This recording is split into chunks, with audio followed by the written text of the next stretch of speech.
In the frozen silence of the Arctic night, where survival hinges on warmth, trust, and the fragile bonds between strangers, a tradition once flourished that defied Western notions of intimacy and hospitality.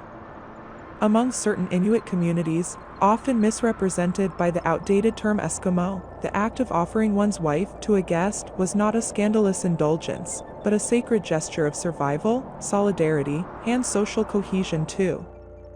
Imagine a lone traveler arriving at a snow-packed village after days of battling blizzards and starvation. His dogs are exhausted, his supplies dwindling, and his spirit fraying.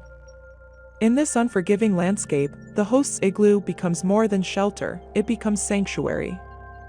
And within that sanctuary, the host extends the most intimate offering, his wife. Not as a possession, nor as a transaction, but as a living embodiment of trust.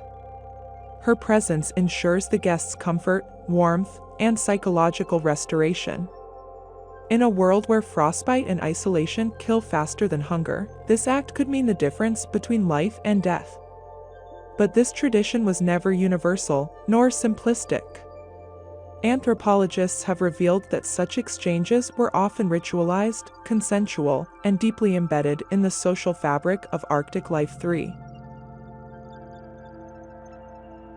In some regions, the practice was reserved for close allies or kin, reinforcing bonds between families. In others, it was part of ceremonial games led by shamans, where darkness, spirits, and human connection intertwined. The putting out of the lamps ritual in Greenland, for instance, plunged couples into darkness, inviting spontaneous unions guided by spiritual forces and communal trust. Suspense lingers in the quiet tension of these nights. What did the guest feel, lying beside a woman whose husband slept nearby? What did the wife feel, knowing her body was a bridge between clans, a vessel of peace? And what of the host, whose generosity extended into the most private corners of his life? These were not acts of lust, but of layered emotion of fear, duty, vulnerability, and resilience. Inuit societies valued interdependence above all. The harsh environment demanded cooperation, and wife-sharing was one of many customs that redistributed emotional and physical resources. It was a way to ensure no man traveled alone, no woman remained isolated, and no family stood without allies. The practice also addressed practical concerns: high male mortality, the need for child-rearing support, and the redistribution of skills across communities.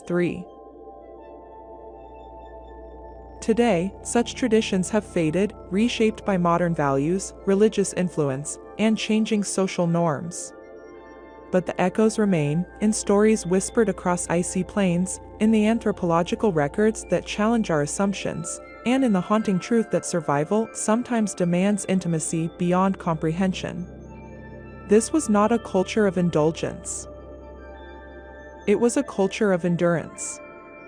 And in the Arctic's frozen heart, hospitality meant offering not just food or fire, but the warmth of human connection, even in its most intimate form.